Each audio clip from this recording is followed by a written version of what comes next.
Handheld PCs are most definitely a thing now, and they're capable of more than you think. Here are the essential titles you should take everywhere with you. We've come a long way from the battery-operated, green-screened handheld maestros of yesteryear. Right now, the only difference between a gaming PC setup and a handheld PC is that you can take a handheld PC with you. That means there's a massive library of titles from the great PC songbook ready to entertain you out in the wild. In fact, maybe the choice is even too big, so let's set some criteria for the ideal handheld PC game. Firstly, it must be excellent on any platform it's played on. That's a given. 2, it's got to have pick up and play appeal, since you might not have 3 hours to settle into your play session. Number 3, it's got to sing like a bird with gamepad controls, because that's likely what you'll be using. 4, it's got to run smooth as butter. Better to leave your experiments with running Cyberpunk at 16K on psycho settings to your home PC. And don't overlook this one, number 5, no funny looks on the train. If someone catches a glance of what you're playing out in public, they've got to be both intrigued and impressed. And with those criteria set, we've run the numbers, printed out those numbers, attached them to a clipboard just so that we feel extra sciencey, and these are the results. Remember to subscribe if you're new here and give this video a thumbs up. And now let's bring you the best handheld PC games to take with you everywhere. Where must we go? To a realm beyond your own. This is Chai. He wants to be a rock star, so he went and got a robot arm, as one does, only while they were attaching the arm, somehow his music player got embedded into his chest, and the beat from the songs loaded into it now powers his, whole life. Any questions? No? Cool. Alright, moving on. Look, as a setup for a rhythm action game, it's as good as we've ever heard. And Hi-Fi Rush is also as good as our eyes have ever been treated to by the genre. It's like they're holding a fire sale at the Colour Factory. Everything must go. Artistic embellishments everywhere. Gorgeously rendered anime characters doing battle and then doing air guitar solos. The concept, art style and controls are a handheld PC gamer's dream, and somehow that dream was devised by the same dev team that made The Evil Within 1 and 2. From scary streets to rocking beats in one U-turn. Very impressive. You ready for more? Next up is Persona 5, a game where you and your school friends battle the evil manifestations of your teacher's subconscious desires in order to free themselves from a twisted and oppressive system. Mainly though, it's a game about just being a 16-year-old schoolboy, you know, living your daily life according to the schedule that your school timetable dictates, and then heading down to shoot the breeze with your mates and do totally normal things like playing darts or having a bath. And it's this juxtaposition of regular, familiar life with the utterly fantastical dungeon crawling that makes this game so one of a kind, so bingeable. It's perfect for handheld too. The stylish graphical elements that fly all over the place when you enter a fight look great on smaller screens. Persona's always been closely tied to PlayStation handheld consoles after all, and even though it's a massive 100-hour RPG, the fact that it unfolds on a daily schedule means it's digestible. You can actually get something out of it in smaller play sessions without having to spend the first 20 minutes trying to remember why you're here, what you're trying to do, and why is this enormous neon nightmare trying to kill you. Essential RPGing for any handheld device. No need to hold back. Go for it!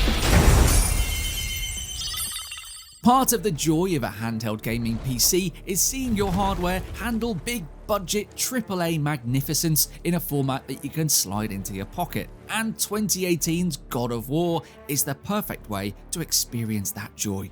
Since Kratos already assassinated the deities of Mount Olympus, he's now tackling his hardest challenge yet, being a decent dad to his son Atreus. It's still a brutal action game with Leviathan axe throws so ferocious they look like they're going to shatter the camera, but it's also a more mature take on the series, with a story worth paying attention to and even, and check nobody's around if you're playing this on public transport, even worth shedding a tear to.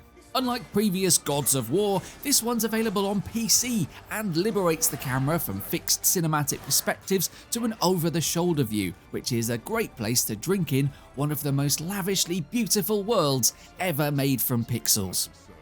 Can you kill something that big? Here's a pick for when you want to take things at a bit more of a sedate pace on your handheld. In Moonlighter, by day, you're a humble store clerk, selling wares to adventurers and saying things like, "You're right there, just having a look, yeah, that's fine, just give me a shout if you need anything, alright." And then, when night falls and the shop closes, your adventure begins. In this phase, Moonlighter becomes a tough and chewy roguelike, full of fearsome monsters and fantastic treasure. It's a brilliant setup. While you sit there managing the store by day, you're dreaming of the adventures you'll be getting up to later, and also using the funds from the store to upgrade yourself and your gear so that you can get further through the dungeons than you did last time. Nobody has a clue that they're buying their weekly shop from one of the most intrepid adventurers in the realm. That's your little secret. Moonlighter feels like the modern day version of a must-have Game Boy title. It's Deathloop next, you know, that mechanically immaculate immersive sim from Arcane, the purveyors of mechanically immaculate immersive sims. Except this one's also a time loop game, and the only way to break out of that time loop, wouldn't you know it, is to assassinate the 8 visionaries of Black Reef Island before the clock strikes midnight. What makes this one ideal for handheld hardware is that unlike a lot of imsims, this one doesn't always fill the whole screen with darkness at every 5 paces.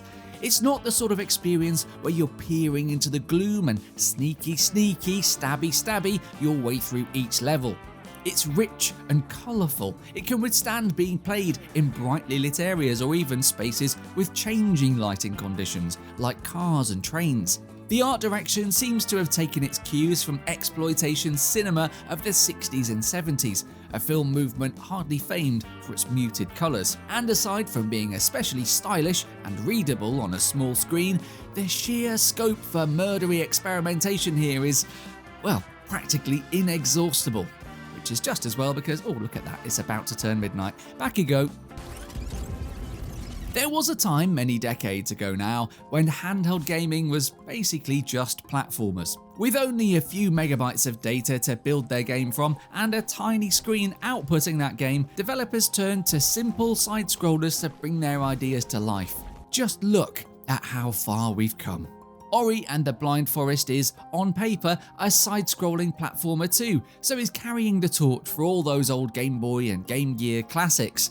But those 8-bit titles could never have imagined how achingly gorgeous the genre could become.